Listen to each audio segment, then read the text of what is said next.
कहाँ हो? कहाँ हो? कहाँ हो? लगता है पर्चा अच्छा हो गया। तुमको किसने बताया फरियादे? तुम्हारी ये बेसुरी मौसीकी ने जिल्ले इलाही।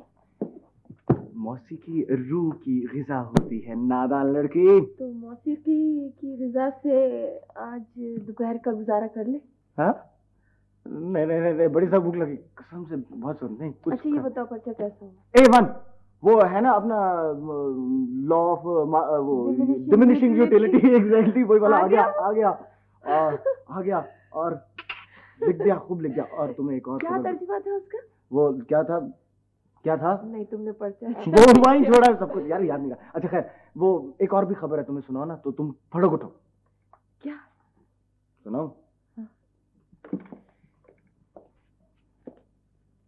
वो सुल्तान था ना, उसका पता लगा लिया मैंने। सच? हाँ, वो छुट्टी पर हैदराबाद गया हुआ था। ये तो नहीं पता चला। वो तुम मुझे बेवकूफ समझती हो? हाँ तुम हो बेवकूफ।